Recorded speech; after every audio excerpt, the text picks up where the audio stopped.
ನಮಸ್ಕಾರ Karunadu, welcome to rocking adventure YouTube channel. ಇಂದಿನ ಪಯಣ ಗೋಳೂರು ಮಹಾಗಣಪತಿ ಅಂತೇಳಿ ದೇವಸ್ಥಾನ. ತುಮಕೂರಿಂದ ಕೇವಲ 2-3 ಕಿಲೋಮೀಟ್ರ್ ಇದೆ ಒಳಗೆ ಗೋಳೂರು ಅಂತ. ಗಣಪತಿ ಎಷ್ಟು ದೊಡ್ಡದಾಗಿ ಅವರೇ ಕೈಯಾರೆ ಮಾಡ್ತಿದ್ದಾರೆ.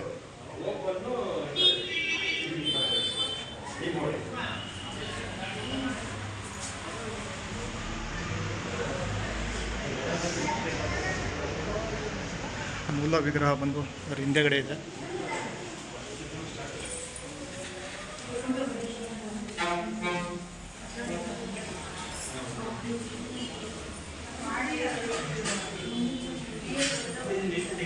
ಇದು ಬಂದು ಮೂಲ ವಿಗ್ರಹ.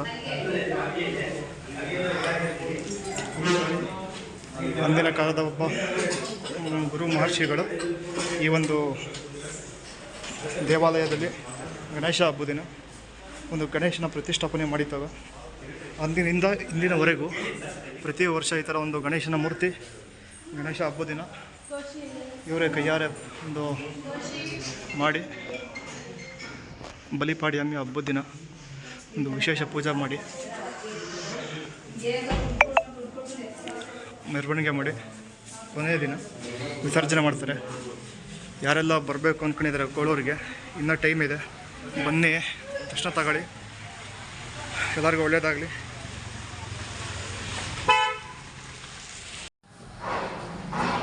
ಗೋಳೂರು ಗಣಪತಿ ಇದು ಇತಿಹಾಸ ಸಂಸ್ಕೃತಿಯಿಂದ ಮಹಾಗಣಪತಿ ಇದು ಹಿಂದೆ ಬಹುಮಹರ್ಷಿ ಕಾಲದಲ್ಲಿ ಸ್ಥಾಪನೆ ಆಗಿರ್ತದೆ. ಬಹುಮಹರ್ಷಿಗಳು ಕಾಶಿ ಯಾತ್ರೆಗೆ ಹೋಗಿ ಮಾರ್ಗ ಬಂದಾಗ ಚೌತಿ ಹಬ್ಬ, ಆ ಚೌತಿ ಹಬ್ಬಕ್ಕೋಸ್ಕರ ಅವರು ಇಲ್ಲೇ ತಂಗಿದಾಗ ಸಂಜೆ ಆಯಿತು. ಮುಂದೆ ಹೋಗೋಕ್ಕಾಗಲಿಲ್ಲ ಅವ್ರಿಗೆ, ಮುಂದೆ ಹೋಗೋಕ್ಕೆ ಅವ್ರಿಗೆ ಸಂಜೆ ಆಯ್ತಲ್ಲ, ಅದಕ್ಕೋಸ್ಕರ ಅವರು ಚೌತಿ ಹಬ್ಬ ಬೇರೆ. ಇದು ಕಲ್ಯಾಣಿ, ಸ್ವಾಮಿ ಹೇಳಿದ ಕಲ್ಯಾಣಿ ಇದೆ, ಬಾವಿ ಇದೆ, ಕಲ್ಯಾಣಿ ಇದೆ. ಅದು ಹಿಂದೆ ಪುರೋಹಿತರು ಹೇಳ್ತಾ ಇದ್ದಾರೆ, ನಾವು ಹೇಳ್ತಾ ಇದ್ದೀವಿ ಅಷ್ಟೇ. ಹಿಂದೆ ಹಳೆ ದೇವಸ್ಥಾನ ಇದ್ದಾಗ ಸೌಂಡ್ ಬರ್ತಿತ್ತು, ರಿಯಲ್ ಸೌಂಡ್ ಕೇಳಿಸೋದು. ಈ ಹೊಸ ದೇವಸ್ಥಾನ ಆದರೆ ಕೇಳಿಸಲ್ಲ. ಅದು ಕಲ್ಯಾಣಿದೆ, ಪ್ರತಿದಿ ಹೇಳ್ಕೊ ಮಾಡ್ತಾ ಇದ್ದೀವಿ. ನದಿ ಮೂಲ, ಋಷಿ ಮೂಲ, ನದಿ ಹೆಣ್ಮೂಲ ಕನ್ನಡಿಯಕ್ಕಾಗಲ್ಲ, ಆ ಥರ ಇದ್ದೀವಿ ಅಷ್ಟೇ. ಇಲ್ಲಿ ಇಲ್ಲೇ ಬ್ರಹ್ಮೋತ್ಸವ ಕಾಶಿ ಹೋಗೋಕ್ಕೆ ಮಾರ್ಗ ಬಂದಾಗ ಚೌತಿ ಹಬ್ಬ, ಚೌತಿ ಹಬ್ಬಕ್ಕೋಸ್ಕರ ಅವರು ಇಲ್ಲ ತಂಗಿರೋಲ್ಲ, ಸ್ನಾನವನ್ನೆಲ್ಲ ಮಾಡ್ಕೊಂಡ್ರು. ಅವ್ರು ಪೂಜೆ ಮಾಡ್ಕೊಂಡು ಚೌತಿ ಹಬ್ಬ ಬೇರೆ. ಕೆರೆಬಳಿಗೆ ಹೋಗಿರು, ಕೆರೆಬಳಿಗೆ ಹೋಗಿ ಸಣ್ಣ ಬೆರಕನ್ನು ಹಬ್ಬ ಮಾಡ್ಕೊಂಡು ಈ ಪ್ರತಿಷ್ಠಾಪನೆಯನ್ನು ಮಾಡೋದು. ಪ್ರತಿಷ್ಠಾಪನೆ ಆದಮೇಲೆ ಪೂಜೆ ಮಾಡಿದ್ರು, ಎಲ್ಲ ಮಾಡೋದು. ಮಾರದ ಬೆಳಗ್ಗೆ ಹೊರಡಬೇಕು ಅಂತ ಹೊರಟಾಗ ಗಣೇಶನ ಪ್ರೇರಣೆ ಆಯ್ತಂತ. ನನ್ನ ಗೋಲಕದಲ್ಲಿ ನೆನೆಸ್ಕೊಡಿ ಅಂತ ಹೇಳಿದಾಗ ಅವರು ತಪಸ್ಸನ್ನು ಮಾಡಿದ್ರು 3 ತಿಂಗಳ ಕಾಲ. ಭಾದ್ರಪದದಲ್ಲಿ ಬಂದಿದ್ರು, ಅವರು ಭಾದ್ರಪದ ಮಾಸ ಬಂದಿದ್ದರು. ಭಾದ್ರಪದ ಆಶ್ವೇಷ ಕಾರ್ತಿಕದಲ್ಲಿ ತಪಸ್ಸನ್ನು ಮಾಡಿದ್ರು. ತಪಸ್ಸು ಮಾಡೋದು, ಪೂಜೆ ಮಾಡೋದು, ಸಂಚಾರಕ್ಕೆ ಹೋಗೋದು, ಈ ಥರ ಪ್ರತಿ ನಿತ್ಯ ಈ ಥರ ನಡೀತಾ ಇತ್ತು. ಊರಿನ ಜನಗಳು ನೀವು ಬಂದಲ್ಲ, ನೀವು ಯಾವ ಊರು ಅಂತ ಕೇಳ್ತೀವಿ. ಆ ಥರ ಒಂದು ದಿವಸ ಅಡ್ಡ ಹಾಕಿ ಊರಿನ ವ್ಯಕ್ತಿಗಳು ಎಲ್ಲ ಕೇಳಿದ್ರು, ಏನು ಸ್ವಾಮಿ ನೀವು ಯಾರು ಮಾತಾಡೋಲ್ಲ, ಏನಿಲ್ಲ, ಸುಮ್ಮನೆ ಹೋಗ್ತೀರಾ ಬರ್ತೀರಾ, ಯಾರು ನೀವು ಅಂತ ಕೇಳಿದ್ರೆ, ಇಲ್ಲಿ ಋಷಭಾಪುರಿ ಅಂತ ಊರು, ಗೂಳಿಗಳು ವಾಸವಾಗಿದ್ದಂತೆ ಗೂಳಿಪಟ್ಟಣ, ಈಗ ಗೂಳೂರಾಗಿದೆ. ಗೂಳಿಪಟ್ಟಣ ಹೋಗಿ ಗಣಪತಿ ಉದ್ಭವ ಮಾಡಕ್ಕೆ ಹೋಗ್ತೀನಿ ಅಂತ.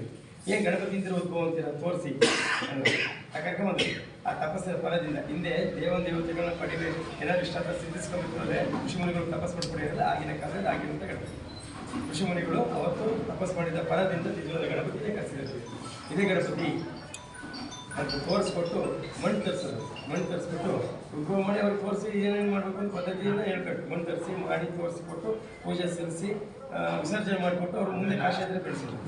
ಅಂದಿನಿಂದ ಇಲ್ಲಿವರೆಗೂ ಎಷ್ಟು ವರ್ಷ ಆಗಿದೆ ಗೊತ್ತಿಲ್ಲ, ಸಹಸ್ರಾರು ವರ್ಷ. ಗಣಪತಿಯಿಂದ ಹೆಸರು ಬಂದಿರೋದು ಇಲ್ಲಿಂದ ನೋಡ್ಕೊಂಡು ಸುತ್ತಮುತ್ತಾಗಿದೆ ಇಡೀ ಪ್ರಪಂಚ ಗೊತ್ತಾಗಿದೆ. ಗಣಪತಿಯಿಂದ ತೋರ್ಪಟ್ಟಿದ್ದು ಋಷಿಮುನಿಗಳು.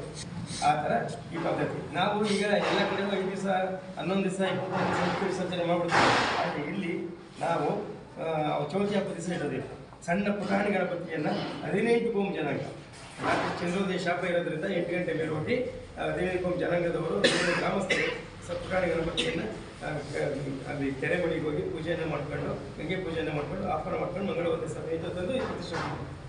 ಅವತ್ತು ಮಾರದ ಬೆಳಗ್ಗೆ ಮಣ್ಣು ತಗೊಳ್ತೀವಿ, ಜೇಡಿ ಮಣ್ಣು. ಈಗ ಜೇಡಿ ಮಣ್ಣಿಗೆ ಇದಕ್ಕೆ ಏನೇನು ಬೇಕು ಸಾಮಗ್ರಿಗಳೆಲ್ಲ ಹೊಂದಿತ್ತು. ತುಂಡು, ಮರ, ಬೊಂಬು, ಇದು ಪೆಂಟೆ, ನಾರು, ಹುಲ್ಲು, ಏನೇನು ಬೇಕು ಎಲ್ಲ ಸಾಮಗ್ರಿಗಳೆಲ್ಲ ಹೊಂದ್ಬಿಟ್ಟು ಅವತ್ತು ಮಾಡಲಿಕ್ಕೆ ಸ್ಟಾರ್ಟ್ ಮಾಡ್ತಾ ಮಣ್ಣಿನ ಆಕಾರ ಆಗುತ್ತೆ. ಈ ಥರ ಮಣ್ಣಿನ ಆಕಾರ ಆಗುತ್ತೆ. ಮಣ್ಣಿನ ಆಕಾರದಲ್ಲಿ ಇಲ್ಲ ಸ್ವಲ್ಪ ಜಾಗ ಬಿಟ್ಟಿರ್ತೀವಿ. ಆ ಪುಟಾಣಿ ಗಣಪತಿನ ಒಟ್ಟೊಳಗೆ ಇಟ್ಟಿರ್ತೀವಿ. ವಿಜಯೇಶ್ವರಿ ಹಬ್ಬದ ದಿವಸ ಮಾಡಿದ ನೈವೇದ್ಯ ಕಡುಬಿಟ್ಟಿರ್ತೀವಿ. ಕಡುಬು, ಮೋದಕ, ಮೊಸರನ್ನ ಆ ಥರ ಎಲ್ಲ ನಾನಾ ಭಕ್ಷ್ಯಗಳನ್ನು ತುಂಬಿಟ್ಟು ಸಾಕು ಅದು ಐಕ್ಯವಾಯಿತು. ಇದು ಹೆಚ್ಚು ಕಡೆ ಬಂತು. ಅವತ್ತಿನ ಪೂಜೆ ಪುಣ್ಯ ಪ್ರಾಣ ಪ್ರತಿಷ್ಠೆ ಆಗಿದೆ.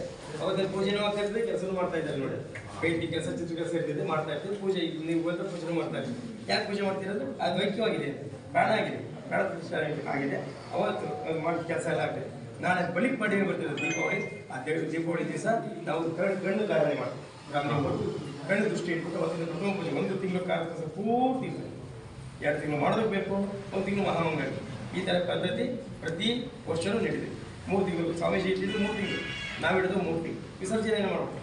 ಬೆಳ್ಳಿ ಕಿರೀಟ ಇದೆ, ಅದನ್ನು ಇರ್ತೀವಿ. ಅವತ್ತು ಈ ಪೀಠ ಇದೆ, ಪೀಠ ಜರಿಸ್ಕೊಂಡ್ರೆ ಅಳತೆ ಪ್ರಕಾರ ಮಾಡಿರೋದು ಈ ಲೆವೆಲಿಗೆ ಬರುತ್ತೆ. ಇದರ ಪೂರ್ವ ಕೈಗೆ ಟರ್ನ್ ಮಾಡ್ತಿರ್ತೀವಿ. ಕೈಗಳನ್ನು ಆಟಗಳಿದೆ, ದೊಡ್ಡ ದೊಡ್ಡ ತುಂಡುಗಳು ಹಾಕ್ಬೋದು. ತುಂಡುಗಳು ಹಾಕಿ ಒಂದೊಂದೇ ಪಾಯಿಂಟ್ ಆರೆಗಳು ಜಾತ್ರಾ ಮಹೋತ್ಸವ ಮಾಡ್ತೀವಿ.